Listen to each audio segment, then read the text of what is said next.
नहीं है, ये नहीं सुनी जा सकती।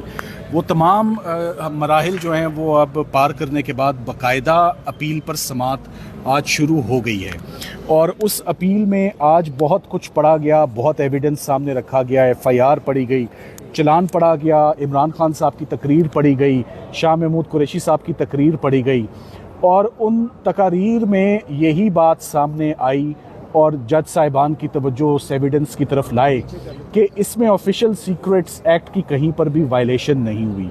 आज ऑफिशियल सीक्रेट्स एक्ट का कानून भी बहुत जामे और मुफस्सल तरीके से बेंच ने देखा कि कौन सी फॉरेन पावर है जो मुस्तफ़ीद हुई है, किस एनिमी स्टेट ने डायरेक्टली इनडायरेक्टली बेनिफिट किया है, कौन सा सीक्रेट है, कौन सा कोड है जो बाहर आया है। और इमरान खान साहब को तो कॉपी दी गई थी एक साइफर की और आज़म खान साहब के रोल को आज एक दफ़ा दोबारा देखा गया। मगर जो सबसे अहम बात आज सामने आई जब जज साहब ने हमसे पूछा कि ये बताएं कि साइफर के अंदर क्या था, वो पढ़ें, तो हमने कहा वो तो हमारे पास है ही नहीं।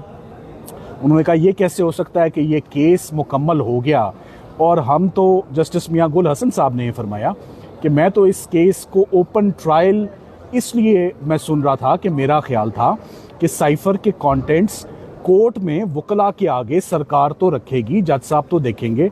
मैंने कहा जी ऐसा तो कभी हुआ ही नहीं। साइफर के अंदर क्या था ना वो डॉक्यूमेंट एग्जिबिट हुआ, ना वो पढ़ा गया, ना हमने देखा। वो एक सफ़ेद हाथी है जो किसी ने नहीं देखा। और जज साहब ने कमाल किया है कि इस पूरे के पूरे एविडेंस को, हर डॉक्यूमेंट को सीक्रेट कह के खान साहब को और शाह महमूद कुरैशी साहब को 10-10 साल सज़ाएं दे दी हैं। आज से केस दोबारा समात के लिए कल गया है।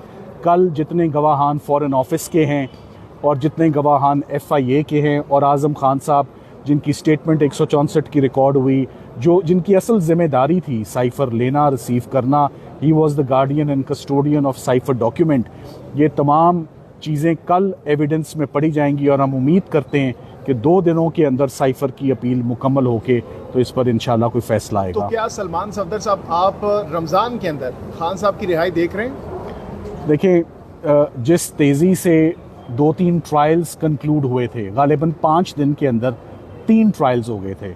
मेरा ख्याल है कि अगर यही 5 दिन हमें आज चलें, यहीं पर हम रिक्वेस्ट कर देते हैं चीफ जस्टिस साहब से, अगर यही 5 दिन हमें इस्लामाबाद हाई कोर्ट में लगातार मिल जाएं, हम अदालत का वक्त नहीं वेस्ट करेंगे, 1.5 घंटा रोज़ाना मिल जाए, तो मैं समझता हूँ कि 25 रमज़ान से पहले तमाम अपीलों में फैसला होगा और इमरान खान साहब बाइज्जत बरी होंगे। आज इमरान खान की जब स्पीच आपने वहाँ पर चलवाई तो उस पर जज साहब ने बड़े इंपॉर्टेंट रिमार्क्स दिए और कहा कि एक तो सियासी बयान है, तो इसको कितनी इंपॉर्टेंस देंगे इस रिमार्क्स को? देखें, आज के केस में 2 बहुत अहम चीज़ें थी जो चलान में पढ़ी गई।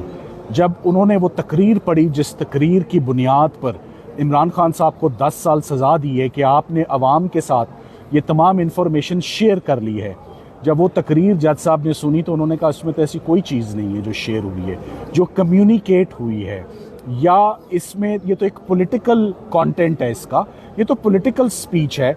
ना शाह महमूद कुरैशी साहब ने कोई ऐसी बात बताई है, ना इमरान खान साहब ने ऐसी बात बताई है, तो किसने इसको इंटरप्रेट कर लिया? ये बात सुप्रीम कोर्ट में भी हुई।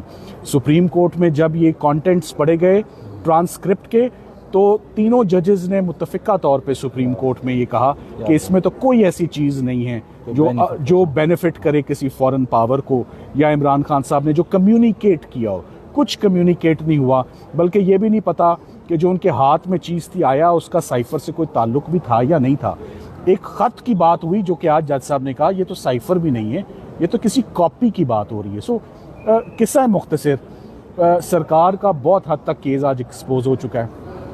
अभी बहुत थोड़ा सा केस पढ़ा गया है, अभी सिर्फ FIR पढ़ी गई है, चार्ज पढ़ा गया है, कानून पढ़ा गया है और बहुत ज़्यादा शॉकिंग बातें सामने आई हैं। आज से एविडेंस कल पे गया है।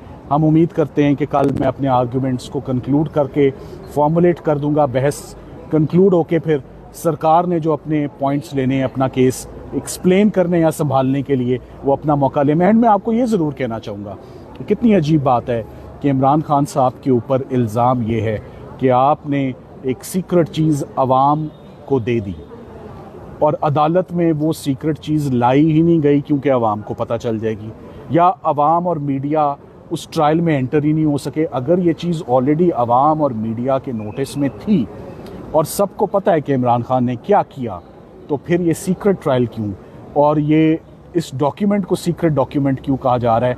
सीक्रेट डॉक्यूमेंट तो चले हो सकता है, वो एग्जिबिट ही नहीं हुआ, तो अगर वो एग्जिबिट ही नहीं हुआ तो वो सरकार के केस का हिस्सा ही नहीं है, वो इस्तगासे का हिस्सा ही नहीं है, ना वो देखा जा सकता है, ना वो पढ़ा जा सकता है, ना जजेस उसको देख सकते हैं। सो जो मेन केस जिसके ऊपर केस है वो सिरे से मौजूद ही नहीं है, साइफर प्रोसिक्यूशन के केस का हिस्सा ही नहीं है। जज साहब ने 10 मिनट के बाद भी कंक्लूड करने से पहले यही कहा, मैं तो वहीं का वहीं रुका हुआ हूँ कि साइफर किधर है। तो क्या थैंक यू। इसी हफ्ते ये केस वाइंड अप होता इसी हुआ हफ्ते दिखाई केस वाइंड अप होगा जी, फैसला इंशाल्लाह फैसला भी इसी हफ्ते। Thank you. बहुत शुक्रिया।